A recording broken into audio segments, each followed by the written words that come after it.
मैं Kushal Kumar Meena, lecturer electronics, GPC Jalore. आज हम EL 202 सर्किट एनालिसिस के अंदर बैंडविड्थ के बारे में पढ़ेंगे। इससे पहले हमने रेजोनेंस का बेसिक इन्फॉर्मेशन पढ़ी थी कि व्हाट इज रेजोनेंस, रेजोनेंस क्या होता है, उसकी बेसिक कंडीशंस क्या होती हैं, रेजोनेंस कंडीशंस क्या क्या होती हैं, उनमें क्या क्या इंपॉर्टेंट पॉइंट्स होते हैं। उसके बाद हमने सीरीज रेजोनेंस के बारे में पढ़ा कि सीरीज रेजोनेंस की कंडीशंस क्या होती हैं, करंट और वोल्टेज फेजर डायग्राम क्या होते हैं, इम्पीडेंस फेजर डायग्राम क्या होते हैं, एक्सेट्रा हमने पढ़ा था। उसके बाद पढ़ने के बाद हम पढ़ते हैं बैंडविड्थ। एक इंपॉर्टेंट रोल होता है सीरीज रेजोनेंस के अंदर भी बैंडविड्थ का। तो बैंडविड्थ बोलो या फिर इसको सिस्टम बैंडविड्थ बोलो या इसको 3D फ्रीक्वेंसी बोलो, या तीनों एक ही बात है। या तो बैंडविड्थ कह सकते हैं या फिर 3D भी बैंडविड्थ कह सकते हैं या फिर सिस्टम बैंडविड्थ, तीनों एक ही नाम है। तो बैंडविड्थ की डेफिनेशन क्या होती है, जैसे अपने पास सबसे पहले मैं इस ग्राफ को मैं आपको एक्सप्लेन कर देता हूँ। जैसे कि मैंने सीरीज रेजोनेंस का ग्राफ बनाया था जब मैंने इंपीडेंस वर्सेस फ्रीक्वेंसी और current versus frequency graph draw किया था, तभी मैंने ग्राफ ड्रा किया था।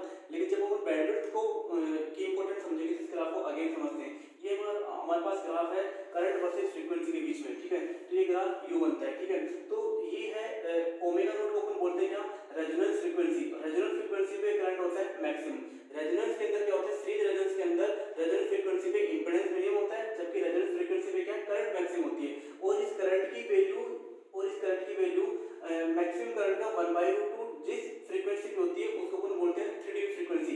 और 3D फ्रीक्वेंसी को मैंने इंडिकेट कर रखा है ओमेगा एल और ओमेगा एस से, जहाँ पे ओमेगा एल क्या है, लोअर 3D फ्रीक्वेंसी, और ओमेगा एच यहाँ पे हायर 3D फ्रीक्वेंसी। मतलब कि ओमेगा एल और ओमेगा एच पे जो मेरी करंट की मैक्सिमम आई मैक्सिमम थी उसकी वैल्यू रिड्यूस होगी, कितनी हो जाएगी, 1/√2 टाइम्स हो जाएगी, या फिर 0.07% ऑफ मैक्सिमम हो जाएगी। तो इस प्रकार मैंने डेफिनेशन क्या लिखी है कि 3D फ्रीक्वेंसी, अगर आपको कोई पूछे कि 3D फ्रीक्वेंसी क्या होती है फिर 3D बैंडविड्थ क्या होती है, तो उसकी डेफिनेशन होती है the frequency eight which current response will be 1/√2 times और 70.7% of its maximum value. Means मतलब कि रेजोनेंस फ्रीक्वेंसी में मैक्सिमम वैल्यू आई मैक्सिमम है, तो इस करंट रेस्पॉन्स की वैल्यू डिक्रीज होकर 1/√2 टाइम्स जिस फ्रीक्वेंसी पे हो रही है उस फ्रीक्वेंसी को अपन क्या कह रहे हैं, 3D फ्रीक्वेंसी या फिर 3D बैंडविड्थ हो रही है। जैसे मेरे पास कोई भी नंबर है x, और x वो किसी भी फॉर्म में सकता है, आइदर वोल्टेज या फिर करंट। अगर इसको dB में चेंज करना है तो कैसे चेंज करेंगे, 20 log 10 x, जो भी यहाँ पे क्वांटिटी, अगर वोल्टेज है तो 20 log 10 V हो जाएगा, अगर यहाँ पे I है करंट है तो 20 log 10 I हो जाएगा।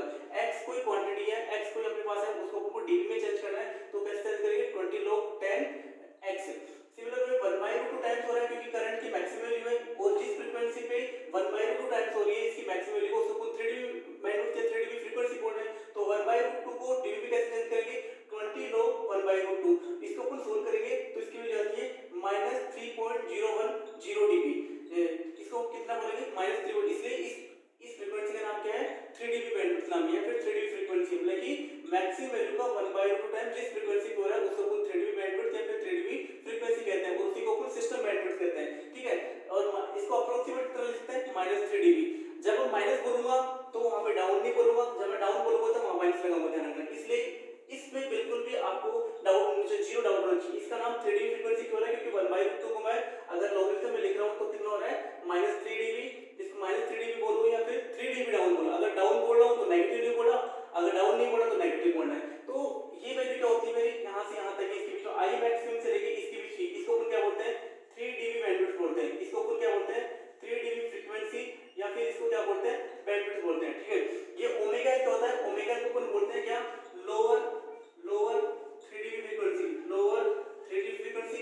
इस ओमेगा को अपन क्या बोलते हैं, higher 3dB frequency, higher 3dB frequency. तो इस प्रकार से मैंने ग्राफ ड्रा किया है कि 3dB फ्रीक्वेंसी का ग्राफ क्या होता है, 3dB फ्रीक्वेंसी की डिफरेंस क्या होती है कि the frequency eight which current response will become 1/√2 times और 70.7% of its maximum value. Means जिस फ्रीक्वेंसी पे करंट मैक्सिमम है उसकी वैल्यू डिक्रीज होकर 1/√2 टाइम्स जिस फ्रीक्वेंसी पे हो रही है उन फ्रीक्वेंसी को अपन क्या बोलेंगे, 3dB फ्रीक्वेंसी बोलेंगे। और 3D फ्रीक्वेंसी हमारे चैप्टर में दो टाइप की होती है, कौन कौन सी, ओमेगा एल जिसको अपन बोलते हैं लोअर 3D फ्रीक्वेंसी, और ओमेगा जिसको अपन बोलते हैं हायर 3D फ्रीक्वेंसी, ठीक है। और रेजोनेंस फ्रीक्वेंसी को अपन ओमेगा एल बोलते हैं, जिस पे करंट की वैल्यू कितनी होती है, आई मैक्सिमम होती है, और आई मैक्सिमम की वैल्यू कितनी होती है, V/R होती है।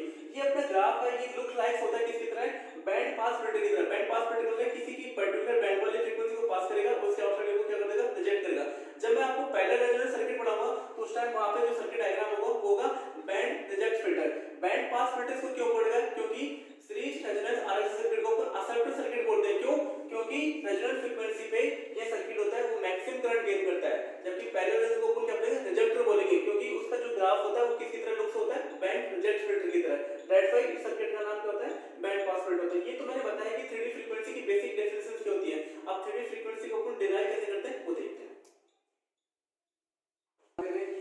बैंडविड्थ का अपन एक्सप्रेशन कैसे ड्राइव करते हैं।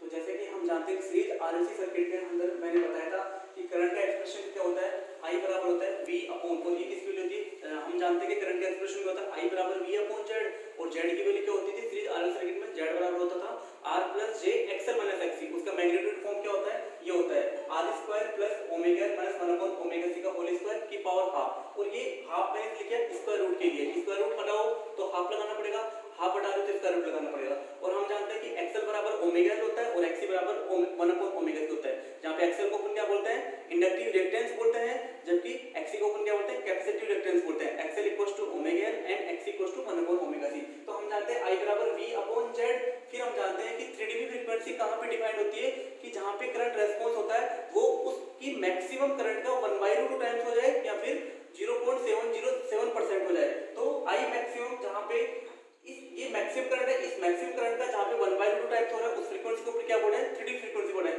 जहां पे करंट की वैल्यू रिड्यूस हो रही है 1/2 टाइम्स, वहां पे जो फ्रीक्वेंसी है वो क्या होगी, 3dB फ्रीक्वेंसी होगी। तो 3dB जहां पे ओमेगा था वहां पे मैंने 3dB कर दिया, क्यों, क्योंकि करंट की वैल्यू डिक्रीज होके 1/2 टाइम्स हो रही है। फिर मैंने क्या किया कि हम जानते हैं कि आई मैक्सिमम की वैल्यू कितनी होती है सीरीज आरएलसी सर्किट के अंदर, आई मैक्सिमम बराबर V upon R. Series RLC circuit के अंदर क्या होता है, इंपीडेंस मिनिमम होता है, जब इंपीडेंस मिनिमम होगा तो करंट मैक्सिमम होगी, और करंट मैक्सिमम की वैल्यू कितनी होती है, आई मैक्सिमम, और आई मैक्सिमम होता है किसके बराबर, वी अपॉन आर के बराबर। तो यहां मैंने आई मैक्सिमम की जगह पुट कर दिया वी अपॉन आर, ये पुट करने के बाद मेरे पास इक्वेशन हो जाती है। फिर इस इक्वेशन को मैंने क्या किया कि बोथ साइड मैंने स्क्वायर कर दिया, स्क्वायर करने के बाद मेरी टर्म ये बनती है R square plus omega 3dB into L minus 1 upon omega 3dB into C. यहां पे जो 3dB है ना, ये ओमेगा के क्या है, सबस्क्रिप्ट में है, मल्टीपल में नहीं है।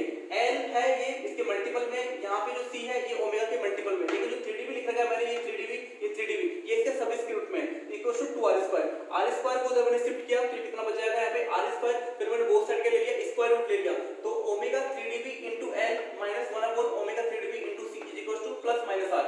फिर मैंने क्या किया कि 3dB फ्रीक्वेंसी में दो टाइप की होती है, एक होती है हायर 3dB फ्रीक्वेंसी, एक होती है lower 3dB frequency. Higher 3dB frequency को मैं डिनोट कर रहा हूं किससे, ओमेगा एस से, लोअर 3dB फ्रीक्वेंसी को मैं डिनोट कर रहा हूं ओमेगा एल से। तो यहां पे मैंने ओमेगा 3dB को मैंने हायर फ्रीक्वेंसी माना, तो यहां मैंने क्या लिया प्लस आर लिया, तो ओमेगा के जगह मैंने ओमेगा एच पुट कर दिया। इस इक्वेशन में अगर मैंने माइनस आर लेता हूं तो ओमेगा 3dB को क्या मानूंगा, ओमेगा एल मानूंगा। तो ये आपके पास दो इक्वेशंस आती है, इन इक्वेशंस को आपको ध्यान रखना है। लेकिन सबसे इंपॉर्टेंट रीजन ये है कि आपने हायर फ्रीक्वेंसी के लिए प्लस आर क्यों लिया और लोअर 3dB फ्रीक्वेंसी के लिए माइनस आर क्यों लिया, इसके लिए अपन को ये ग्राफ समझना पड़ेगा। ये ग्राफ किसका है, इंपीडेंस वर्सेस किसका है, ओमेगा का है, इंपीडेंस वर्सेस ओमेगा का है, ठीक है। तो रेजोनेंट फ्रीक्वेंसी में इंपीडेंस कितना होता है, मिनिमम होता है, जिसकी वैल्यू कितनी होती है, आर के बराबर होता है। इसलिए हम कहते हैं कि रेजोनेंट सर्किट होता है वो क्या होता है, प्योरली रेजिस्टिव होता है। क्यों, क्योंकि रेजोनेंट फ्रीक्वेंसी ओमेगा नॉट पे मिनिमम इंपीडेंस होता है, उसकी वैल्यू कितनी होती है, जेड में इक्वल्स टू आर होता है। फिर मैंने क्या किया, इसका ग्राफ यू बनता है, ठीक है। तो रेजोनेंट फ्रीक्वेंसी में सर्किट का बिहेवियर तो क्या होता है, प्योरली रेजिस्टिव होता है, और रेजोनेंट फ्रीक्वेंसी से जस्ट पहले बिहेवियर कैसा होता है, कैपेसिटिव होता है, क्योंकि 1 अपॉन ओमेगा सी है, जहां पे कैपेसिटिव बिहेवियर क्या है, डोमिनेंट है। जैसे मैं रेजोनेंट फ्रीक्वेंसी को क्रॉस करता हूं तो इसका बिहेवियर क्या बनता है, इंडक्टिव बनता है। इसलिए मैंने लिख रखा है कि रेजोनेंट फ्रीक्वेंसी में सर्किट का बिहेवियर क्या होगा, प्योरली रेजिस्टिव होगा, और रेजोनेंट फ्रीक्वेंसी जस्ट पहले बिहेवियर क्या होगा, कैपेसिटिव होगा, और रेजोनेंट फ्रीक्वेंसी के जस्ट बाद वाला बिहेवियर क्या होगा, इंडक्टिव होगा। इसलिए मैं इसको यहां पे सी से डिनोट किया, आर से डिनोट किया, एल से डिनोट किया, ठीक है। ये तो इसके नेचर के बारे में हो गए कि कैपेसिटी होगा, इंडक्टिव होगा या फिर क्या होगा, रेजिस्टिव होगा। फिर हम जानते हैं कि ओमेगा एल और ओमेगा एच को मैं क्या बोल रहा हूं, हायर 3dB फ्रीक्वेंसी और लोअर 3dB फ्रीक्वेंसी। तो यहां पे जो करंट की जो इंपीडेंस की मिनिमम वैल्यू है वो कितनी होगी, √2r होगी, जबकि रेजोनेंट फ्रीक्वेंसी में इंपीडेंस की वैल्यू कितनी होती है, r होती है, जबकि ओमेगा एल और ओमेगा एच पे इंपीडेंस की वैल्यू होती है √2r। ये आपको ध्यान रखना है, ठीक है। अब इस ग्राफ को जो ये इससे पहले रेजोनेंट फ्रीक्वेंसी से पहले ध्यान से समझ इसको, रेजोनेंट फ्रीक्वेंसी से ये ग्राफ पहले क्या था, डोमिनेटिंग था, कौन सा, कैपेसिटिव का। इसलिए मैं क्या बोल रहा था कि रेजोनेंट फ्रीक्वेंसी से पहले वाला ग्राफ क्या होगा, हमेशा कैपेसिटिव नेचर होगा। फिर इस ग्राफ को मैंने आगे एक्सटेंड किया, आगे एक्सटेंड करने के बाद इस ग्राफ को और इस ग्राफ को देखो, इसमें से डोमिनेटिंग कौन सा है, ये वाला पार्ट कौन सा, इंडक्टिव नेचर का है, इसको मैंने नीचे एक्सटेंड किया जो कैपेसिटिव है। दोनों में से डोमिनेट कौन सा कर रहा है, ओमेगा एल कर रहा है। तो जैसा कि हमको पता भी है कि रेजोनेंट फ्रीक्वेंसी के जस्ट वाला ग्राफ क्या होता है, इंडक्टिव नेचर का होता है, और इंडक्टिव नेचर क्या डोमिनेट करेगा। इसलिए मैंने लिखा है यहाँ पे omega L greater than 1 upon omega C या फिर omega greater than omega naught. That's why इसलिए मैंने यहाँ पे हायर 3dB फ्रीक्वेंसी के लिए क्या लिखा, प्लस आर लिखा, और किस फ्रीक्वेंसी पे हो रहा है, हायर 3dB फ्रीक्वेंसी हो रहा है। सिमिलरली मैंने क्या किया, इस वाले ग्राफ को पीछे की तरफ एक्सटेंड किया, पीछे की तरफ एक्सटेंड करूंगा तो यहाँ पे क्या होगा, कैपेसिटिव बिहेवियर डोमिनेट करेगा, किससे, इंडक्टिव बिहेवियर से। तो 1 अपॉन ओमेगा सी ज्यादा होगा किससे, ओमेगा एल से, या फिर क्या होगा, omega less than omega not होगा। जब रेजोनेंट फ्रीक्वेंसी कम होती है ऑपरेटिंग फ्रीक्वेंसी से तो बिहेवियर होता है कैपेसिटिव, जब रेजोनेंट फ्रीक्वेंसी क्या होती है, कम होती है ऑपरेटिंग फ्रीक्वेंसी तो बिहेवियर होता है इंडक्टिव। माइनस आर लिया, क्यों? क्योंकि इस ग्राफ को पीछे की तरफ एक्सटेंड कर रहा हूँ तो कैपेसिटिव वेव क्या हो रहा है, डोमिनेट कर रहा है। जब इस ग्राफ को मैं नीचे की तरफ एक्सटेंड कर रहा हूँ तो यहाँ पे क्या हो रहा है, इंडक्टिव वेव डोमिनेट हो रहा है।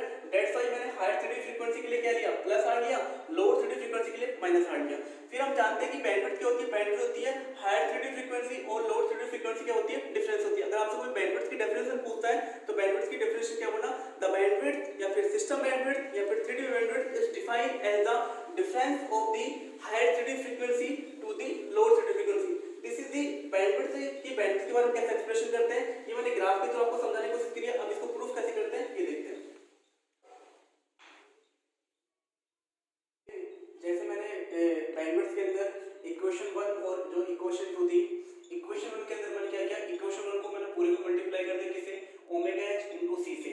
तो मल्टीप्लाई करने के बाद हमारे पास ये आता है, इसको मैं इधर शिफ्ट किया, शिफ्ट करने के बाद ये एक क्वाड्रेटिक इक्वेशन होती है। क्वाड्रेटिक इक्वेशन क्या होती है, ax square plus bx plus c equals to 0, जिसके अपन सॉल्यूशन किससे देते हैं, सीधी दराजारी से। तो इसको सीधी दराजारी से सोल्व करेंगे तो हमारे पास ओमेगा h मतलब कि हायर 3D फ्रीक्वेंसी का एक्सप्रेशन क्या आता है, इसको सोल्व करेंगे तो ये देखो क्वाड्रेटिक इक्वेशन है और क्वाड्रेटिक इक्वेशन किस में है, ओमेगा h में, और ओमेगा h अपन को निकालना है क्योंकि ओमेगा h होती है हायर 3D फ्रीक्वेंसी होती है। तो ओमेगा h बराबर होता है r/l plus minus under root r/l का होल स्क्वायर प्लस 4/LC/2। ये वेरी वेरी इंपॉर्टेंट रिजल्ट है, इसको अपन को याद रखना है। जैसे एग्जाम में कई बार से डायरेक्ट क्वेश्चन पूछा जाता है कि हायर 3D फ्रीक्वेंसी कैलकुलेट करिए, तो उसके लिए आपको एक्सप्रेशन याद रखना पड़ेगा। एक्सप्रेशन क्या होता है, r/l plus minus under root r/l का होल स्क्वायर प्लस 4/LC/2।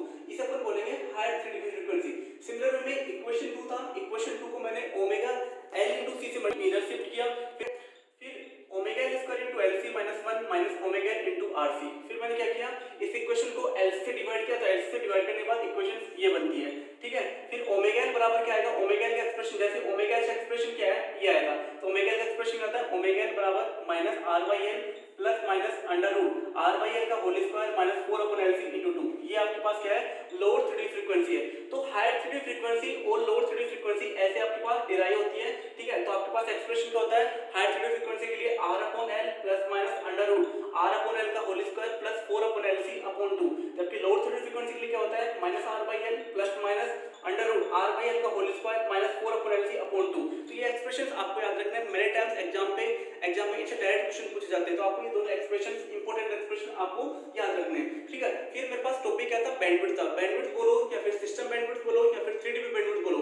तो बैंडविड्थ या सिस्टम बैंडविड्थ या फिर 3D bandwidth is defined as the difference of the higher 3D frequency to the lower 3D frequency, ठीक है। तो बैंडविड्थ का expression क्या होता है, बैंडविड्थ बराबर होता है omega h minus omega l, जहां पे ओमेगा h होता है higher 3D frequency, omega l होता है लोअर 3D फ्रीक्वेंसी। फिर ओमेगा h की वैल्यू ये है, ओमेगा l की वैल्यू, इन दोनों को आपस में मैं कैंसिल आउट करूंगा तो बैंडविड्थ का एक्सप्रेशन आता है बैंडविड्थ बराबर r/l रेडियन पर सेकंड। तो ये बैंडविड्थ का फार्मूला है क्या, रेडियन पर सेकंड में। बैंडविड्थ सीरीज RLC सर्किट के लिए क्या होती है, r/l रेडियन पर second. Unit is very important, ध्यान रखना, ये रेडियन पर सेकंड में बैंडविड्थ कितनी, r/l। सिमिलर में अगर मैं हर्ट्ज में लिखना चाहूं तो बैंडविड्थ बराबर होगा r/2π। ये भी वेरी वेरी इंपॉर्टेंट रिजल्ट है। अगर आपसे हर्ट्ज में पूछता है, मैं इनसे किसी भी टाइप का क्वेश्चन पूछ सकता हूं। अगर मैं आपसे रेडियन पर सेकंड में बैंडविड्थ पूछना चाह रहा हूं तो आपको ये एक्सप्रेशन याद रखना पड़ेगा। अगर मैं हर्ट्ज में आपसे एक्सप्रेशन पूछ रहा हूं बैंडविड्थ का, तो बैंडविड्थ बराबर होता है r/2π/l। मतलब कि कुल मिला के डिफरेंस कितना सा होता है कि यहाँ पे नीचे हर के अंदर ओमेगा नॉट एक्स्ट्रा टर्म आता है किसमें, हर्ट्ज में, ठीक है। तो सीरीज RLC सर्किट के लिए बैंडविड्थ होती है वो क्या होती है, r/l होती है। जब हम बात कर रहे हैं किसकी, सीरीज RLC सर्किट की, ठीक है। तो सीरीज RLC सर्किट की जो बैंडविड्थ होती है वो कैपेसिटर पे डिपेंड नहीं करती, डिपेंड करती कौन सी, किस पे, ओनली R और L पे, रेजिस्टेंस और इंडक्टेंस पे डिपेंड करती है। तो ध्यान रखना, वेरी वेरी इंपॉर्टेंट स्टेटमेंट है, द बैंडविड्थ या फिर 3D बैंडविड्थ या फिर system bandwidth of series RLC circuit is depend on R और L। मतलब कि बैंडविड्थ का जो फंक्शन होता है वो प्योरली डिपेंड करता है किस पे, R और L पे, C से इंडिपेंडेंट होता है। क्यों, क्योंकि तो इसमें C कहीं भी आ रहा है, कहीं भी नहीं आ रहा। तो बैंडविड्थ बराबर होता है r/l रेडियन पर सेकंड में और बैंडविड्थ बराबर होता है r/2πl हर्ट्ज में। ये दोनों इंपॉर्टेंट रिजल्ट आपको याद रखना है। एक इंपॉर्टेंट टॉपिक और है, उसको जस्ट मैं एक्सप्लेन कर देता हूं वन बाय वन। ये हायर 3D फ्रीक्वेंसी थी, ये लोअर 3D फ्रीक्वेंसी थी। मैंने बैंडविड्थ कैसे कैलकुलेट की थी, बैंडविड्थ होता है इन दोनों फ्रीक्वेंसी का डिफरेंस। तो बैंडविड्थ कितनी आई थी, r/l रेडियन पर सेकंड, और अगर हर्ट्ज में बात करता हूं तो बैंडविड्थ होती है r/2π। ये दोनों एक्सप्रेशन है, वेरी वेरी इंपॉर्टेंट है, एग्जाम में से डायरेक्ट क्वेश्चन पूछा जाता है। लेकिन मैं दूसरा कंसेप्ट ये बताने की कोशिश कर रहा हूं, जब मैं हायर 3D फ्रीक्वेंसी और लोअर 3D फ्रीक्वेंसी को आपस में मल्टीप्लाई करता हूं तो इन दोनों का, हायर 3D फ्रीक्वेंसी और लोअर 3D फ्रीक्वेंसी का आपस में जो प्रोडक्ट होता है या फिर मल्टीप्लिकेशन होता है वो किसके बराबर होता है, 1/LC के बराबर होता है। और हमने सीरीज RLC सर्किट के अंदर 1 अपॉन एल सी है, यहाँ पे 1 अपॉन एल सी है, तो कितना हो जाएगा ओमेगा नॉट स्क्वायर हो जाएगा। तो इन दोनों फ्रीक्वेंसी का जो प्रोडक्ट है वो किसके बराबर होता है, रेजोनेंट फ्रीक्वेंसी के स्क्वायर के बराबर होता है। तो या फिर ये कह सकते हैं कि रेजोनेंट फ्रीक्वेंसी को अगर डिफाइन करना हो किसमें, हायर थ्रेडेड फ्रीक्वेंसी और लोअर थ्रेडेड फ्रीक्वेंसी, ठीक है। तो ये ज्योमेट्रिक मीन होता है, जो रेजोनेंट फ्रीक्वेंसी होती है वो प्रोडक्ट होता है किसका, हायर थ्रेडेड फ्रीक्वेंसी और लोअर थ्रेडेड फ्रीक्वेंसी का। तो ओमेगा नॉट और ओमेगा एच और omega L means resonant frequency, higher threaded frequency omega H, lower threaded frequency omega L में अगर आपसे कोई रिलेशनशिप पूछे तो ये बोलना है हमको, ये बताना है कि ओमेगा नॉट बराबर होता है under omega H into omega L. ये आपस में क्या है, एक ज्योमेट्रिक इंटरप्रिटेशन बता रहे हैं, ये दोनों किसमें, जीपी के अंदर। क्यों जीपी के अंदर क्या होता है, जीपी की पहचान क्या होती है, बी स्क्वायर बराबर एसी, तो ये बिल्कुल उस फॉर्म में। अगर आपसे ओमेगा नॉट, ओमेगा एच और ओमेगा एल के बीच कोई संबंध पूछे, रिलेशन पूछे, तो क्या होता है ओमेगा नॉट बराबर under omega H into omega L. और ओमेगा नॉट क्या होता है, यहाँ पे रेजोनेंट फ्रीक्वेंसी होता है, और रेजोनेंट फ्रीक्वेंसी का एक्सप्रेशन क्या होता है 1/√LC। तो ये दोनों भी इंपॉर्टेंट रिजल्ट्स है, इनको आपको याद रखना है। ये वाले रिजल्ट्स और ये वाले रिजल्ट्स मेनी टाइम्स इन दोनों से एक्सप्रेशंस हमेशा एग्जाम में क्वेश्चन पूछ जाते हैं, और ऑब्जेक्टिव या सब्जेक्टिव। तो this is all about the bandwidth और 3D बैंडविड्थ और सिस्टम बैंडविड्थ। मैंने बताया कि बैंडविड्थ क्या होती है, बैंडविड्थ की डेफिनेशंस क्या होती है, फिर उसमें मैंने एक स्पेशल टर्म दिया 3dB बैंडविड्थ क्या होती है। 3dB बैंडविड्थ का मतलब क्या होता है वो मैंने बताया, 3dB इसको क्यों बोलते हैं वो बताया। 3dB दो टाइप की होती है frequency, lower 3dB frequency omega L और हायर फ्रीक्वेंसी ओमेगा एच। उन दोनों का मैंने एक्सप्रेशन डिराइव किया, ओमेगा एच और ओमेगा एल के लिए आपको याद रखनी है। फिर मैंने बताया कि बैंडविड्थ क्या होती है, बैंडविड्थ क्या होती है उन दोनों फ्रीक्वेंसी का या फिर उन दोनों बैंडविड्थ का डिफरेंस होती है। तो बैंडविड्थ मैंने रेडियन पर सेकंड और हर्ट्ज में कैलकुलेट करना बताया। फिर मैंने बताया कि रेजोनेंट फ्रीक्वेंसी और higher 3D frequency omega H और lower 3D frequency omega L में क्या रिलेशनशिप होता है, तो ये ओमेगा नॉट बराबर होता है under omega H into omega L, और जहां पे ओमेगा नॉट होता है रेजोनेंट फ्रीक्वेंसी और जिसके लिए होती है कितना 1/√LC। एक इंपॉर्टेंट फैक्ट और याद रखना कि जो सीरीज RLC सर्किट होता है उसको अपन असर्टर सर्किट बोलते हैं। क्यों, क्योंकि इसमें करंट मैक्सिमम होती है रेजोनेंट फ्रीक्वेंसी पे। दूसरा, इसका जो करंट वर्सेस फ्रीक्वेंसी ग्राफ होता है वो बैंड पास फिल्टर की तरह बिहेव करता है। तीसरा मैंने क्या बताया था कि जो इसकी रेजोनेंट फ्रीक्वेंसी होती है वो ज्योमेट्रिक मीन होती है किसकी, हायर थ्रेडेड फ्रीक्वेंसी का और लोअर थ्रेडेड फ्रीक्वेंसी का। और रेजोनेंट फ्रीक्वेंसी जो बैंडविड्थ होती है वो सी से क्या होती है, इंडिपेंडेंट होती है, सी पे डिपेंड नहीं करती। अगर आपसे कोई पूछे कि सीरीज RLC सर्किट में बैंडविड्थ सी पे डिपेंड करती है, नहीं करती। क्यों, क्योंकि बैंडविड्थ का एक्सप्रेशन क्या होता है R/N रेडियन पर सेकंड, ठीक है। और ओमेगा नॉट होता है 1/√LC। This is all about the bandwidth of the series RLC circuit.